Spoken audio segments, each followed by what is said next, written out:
Hello and welcome to the third week of the short story. This week we will be looking at some women writers. These are writers that wrote in the realistic vein. Realism was a literary movement that began in the early 19th century in Europe and became popular in America after the Civil War. And realistic writers wanted to portray the ordinary lives and commonplace events. So the first writer we're going to look at is Edith Wharton, who did not actually portray the lives of ordinary people primarily, though she did sometimes. But she is a realist. Was the most distinguished woman writer really before 1940. If you see, she had six collection of short stories, five novels, four novellas. She won the Pulitzer Prize. She's someone who came from upper class New York, an aristocrat from old money New York. And in fact, her family, her ancestors appeared in Washington Irving's Histories of the Hudson River Valley. Her first book was not a work of fiction. It was a book about interior decorating called The Decoration of Houses, and it was extremely popular.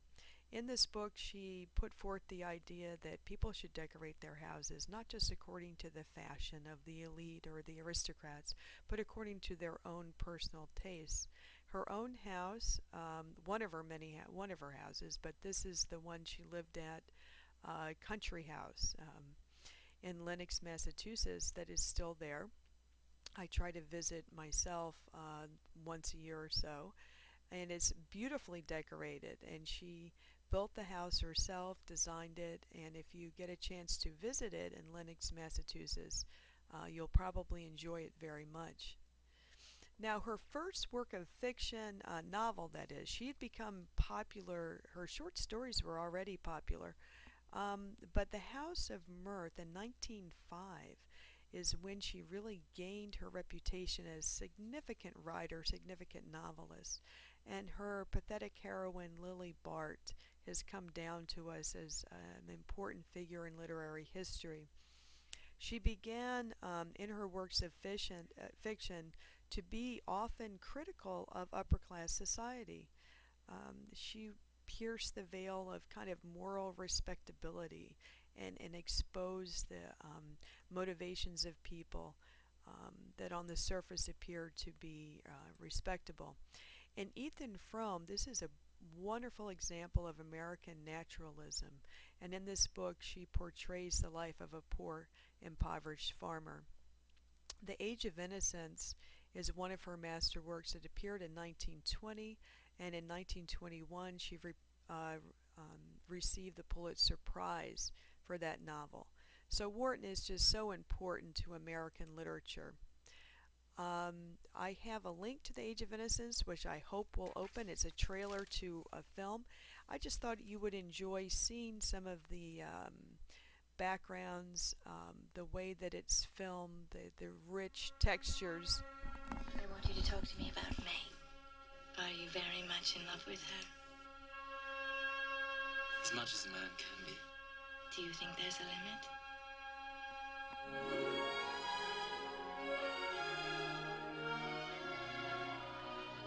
In a time of tradition,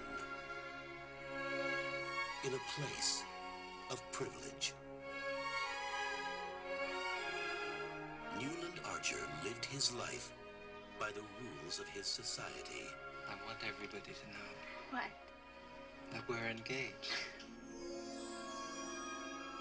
Until he met a woman who lived. So I apologize for all of that kind of noisy background.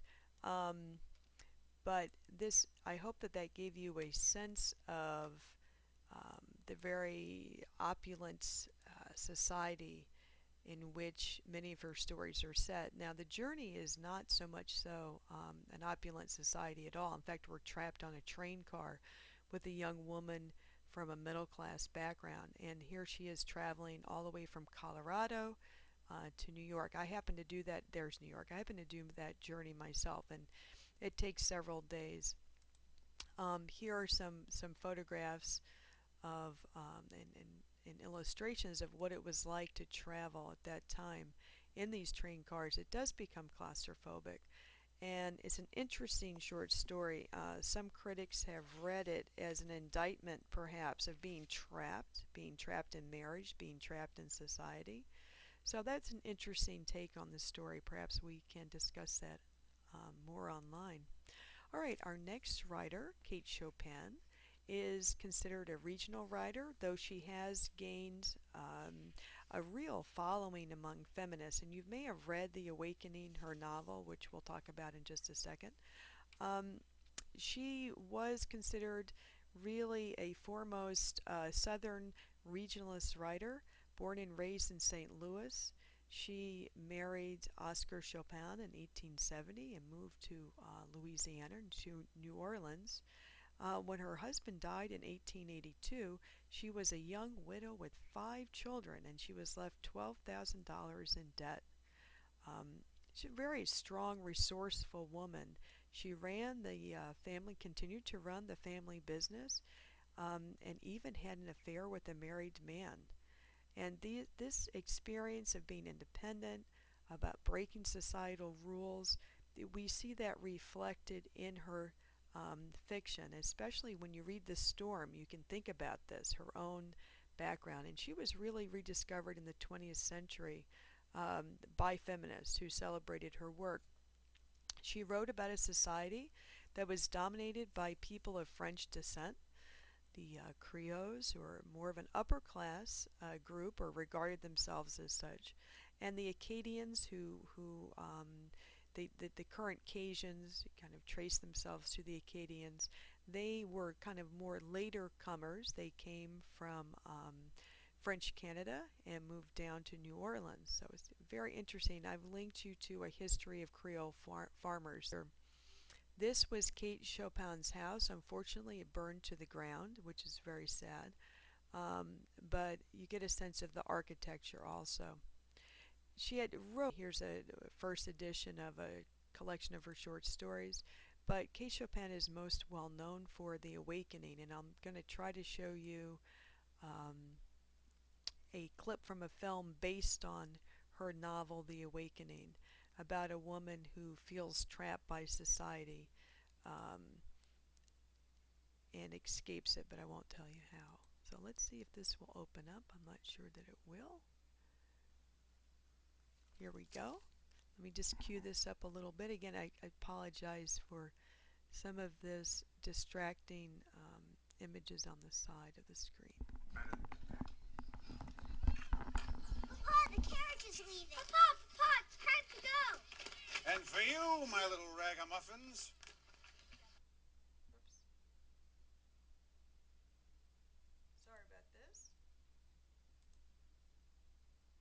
While this is queuing up, you can see. There'll be a whole box of peanuts and fudge and goodness knows what all. And money for me, too. Me too, Papa. There'll be plenty of money for all of us. It's going to be a good week on the street. I can feel it. Remember what you promised me, Papa. Bring me a doll, Papa. Alors, be good, mes enfants. Me too. Mama. Yes, wave goodbye. Bye. Bye, Papa. Bye, Dad. Goodbye.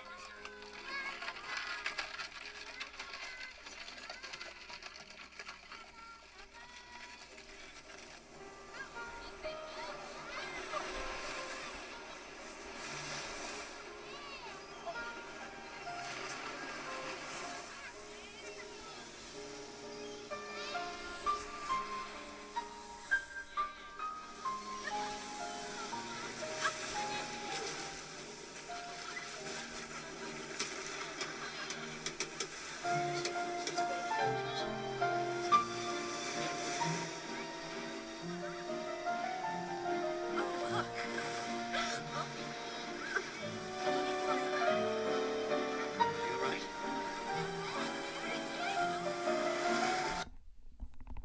Aha. So here you get a sense of the society in which Kay Chopin is writing about in the Grand Isle, and you'll see it in her writing in her short story, the use of French and the dialect. All right, so now our final writer is another regionalist, Mary E. Wilkins Freeman, and you may have read her before. She was born in 1852 in Massachusetts, and she moved to later to Vermont. She went to high school and then left for Mount Holyoke, where she was studying, and she stayed there only a year. Her family was not that well off, and she did teach school for a while to try to supplement the income.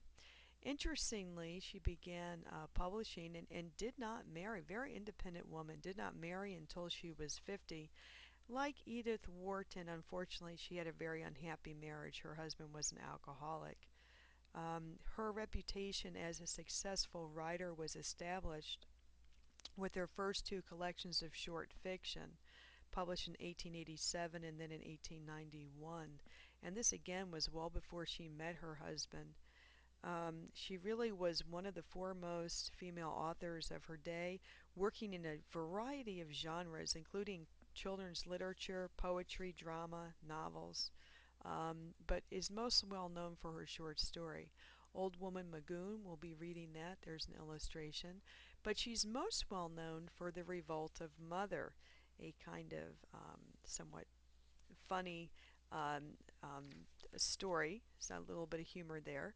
She's somebody who paints a realistic psychological portraits of aging women who have been isolated within their communities. They've been made to stand alone against the forces of nature. Again, a realist, a naturalist writer. Their social, societal tensions, economic hardship, and some critics have said that the typical Freeman heroine must rely on her own resources for not just physical but emotional survival. Now, I have given you directions in terms of looking at the Revolt of Mother. You're welcome to go on to Films on Demand and take a look at the film. You don't have to read the story, but I've linked you to the text also.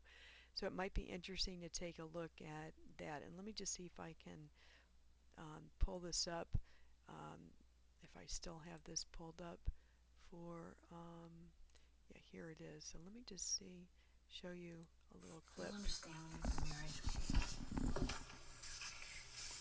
Mother, I think I do understand. George likes cherry pie.